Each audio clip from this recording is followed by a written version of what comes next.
بسم اللہ الرحمن الرحیم۔ السلام علیکم ورحمۃ اللہ وبرکاتہ۔ اللہ تعالیٰ آپ کی زندگی میں چین سکون کی ایسی بہاریں لائیں جو کبھی ختم نہ ہو، آپ کو ارض و سما کی تمام آفات سے محفوظ رکھے اور بے حساب خوشیاں عطا فرمائے، ہمیشہ کی خوشی، تندرستی اور صحت عطا فرمائے، آمین ثم آمین۔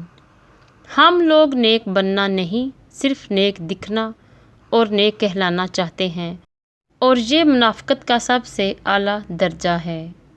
غلط سے غلط انسان کے لیے بھی اصلاح کا واحد راستہ محبت ہے۔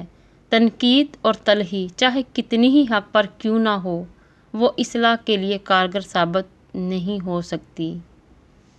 جو رشتے اس دنیا سے چلے جاتے ہیں یا ہم سے الگ ہو جاتے ہیں تو ہم تمام عمر ان سے ملتے جلتے چہروں، لہجوں اور ناموں میں ان کی محبت کو تلاش کرتے ہیں، مگر وہ لمس اور وہ حدت نہیں ملتی۔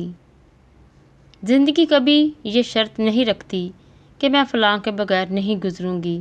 زندگی گزر ہی جاتی ہے، کسی کے ساتھ بھی، کسی کے بعد بھی، بس جینے کے طریقے بدل جاتے ہیں۔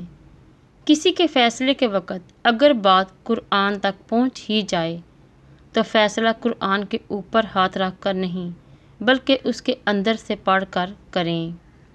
سب سے بڑا منافق اور بدبودار اور قابل نفرت انسان وہ ہوتا ہے جو آپ سے فائدہ بھی اٹھائے اور مطلب پورا ہونے کے بعد آپ کی مخالفت بھی کرے۔ لوگ کیا کہیں گے، یہ ایسی گھٹیا سوچ ہے جو اللہ تعالیٰ کا ڈر نکال کے لوگوں کا خوف ذہن پر غالب کر دیتی ہے۔ جس طرح لوگ مردے کو کندھا دینا افضل سمجھتے ہیں، اسی طرح زندہ کو سہارا دینا افضل سمجھ لیں تو زندگی کتنی آسان ہو جائے۔ آہستہ آہستہ ہمیں یہ سمجھ میں آنے لگتا ہے کہ زندگی میں ہر وہ شخص ضروری نہیں ہوتا جنہیں ہم ضروری سمجھ کر شامل کر لیتے ہیں۔ اے اللہ تعالیٰ، میری عزت کے لیے یہی کافی ہے کہ میں تیرا بندہ ہوں، اور میرے فخر کے لیے یہی کافی ہے کہ تو میرا پروردگار ہے۔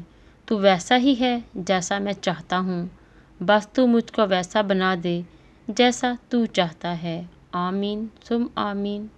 اللہ حافظ۔